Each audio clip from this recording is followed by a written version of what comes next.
Serangan udara kejam junta Myanmar, 100 gerilyawan dan warga sipil tak berdosa tewas dalam tragedi mengerikan.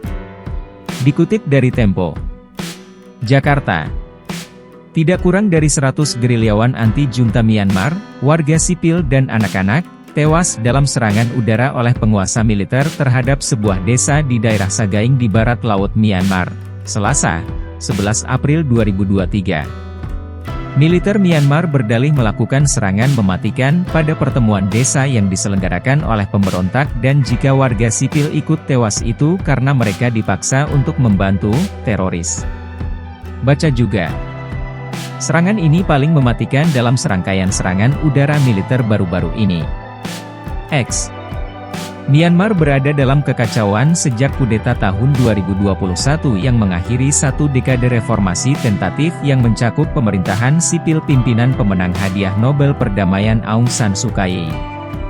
Beberapa penentang pemerintahan militer mengangkat senjata, di beberapa tempat bergabung dengan pemberontak etnis minoritas, dan militer menanggapi dengan serangan udara dan senjata berat, termasuk di wilayah sipil. Sekretaris Jenderal PBB Antonio Guterres mengutuk serangan udara di Sagaing dan meminta mereka yang bertanggung jawab untuk dimintai pertanggungjawaban, kata juru bicaranya, menambahkan bahwa Guterres menegaskan kembali seruannya kepada militer untuk mengakhiri kampanye kekerasan terhadap penduduk Myanmar di seluruh negeri. Juru bicara junta Zhao Mintun mengatakan kepada saluran siaran militer Myawaddi pada Selasa malam bahwa serangan terhadap upacara yang diadakan oleh Pemerintah Persatuan Nasional, NUG, sebuah pemerintahan bayangan, untuk pasukan pertahanan rakyat bersenjata mereka ditujukan untuk memulihkan perdamaian dan stabilitas di wilayah tersebut. Saat upacara pembukaan itu, kami melakukan penyerangan. Anggota PDF tewas. Mereka yang menentang pemerintah negara, rakyat negara, kata Zhao Mintun. Menurut informasi lapangan kami mengenai tempat penyimpanan senjata mereka dan itu meledak dan orang-orang tewas karenanya, katanya. Mengacu pada tuduhan korban sipil, dia mengatakan, beberapa orang yang terpaksa mendukung mereka mungkin juga meninggal. Zhao Mintun mengatakan foto-foto menunjukkan beberapa dari mereka yang tewas berseragam dan beberapa berpakaian sipil, menuduh PDF secara keliru mengklaim kematian warga sipil ketika pasukan mereka terbunuh.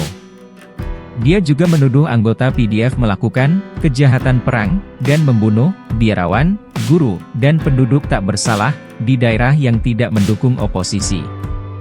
Kepala Hak Asasi Manusia PBB Volker Turk mengutuk serangan itu dalam sebuah pesan sebelum komentar junta dilaporkan secara luas, dengan mengatakan, tampaknya anak-anak sekolah yang sedang menari, serta warga sipil lainnya, termasuk di antara para korban.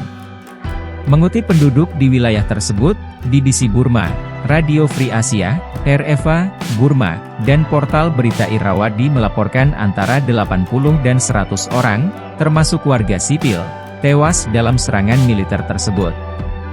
Menurut anggota PDF, sekitar 100 jenazah, termasuk 16 anak, telah dikremasi.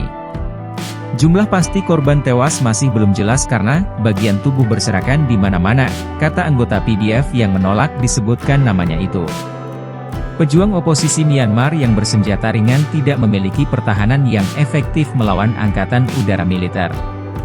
Pada bulan Oktober, sebuah jet militer menyerang sebuah konser, menewaskan sedikitnya 50 warga sipil, penyanyi, dan anggota pasukan pemberontak etnis minoritas di negara bagian Kachin di utara.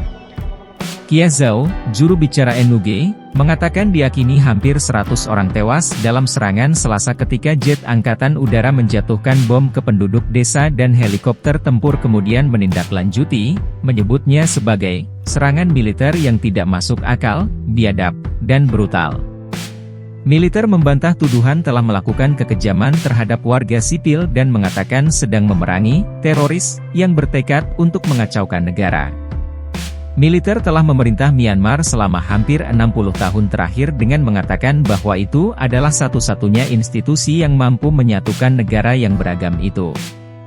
Aung San Suu Kyi, 77 tahun, menjalani hukuman 33 tahun penjara karena berbagai pelanggaran yang dia bantah dan partainya telah dibubarkan. Demikian sekilas berita. Terima kasih.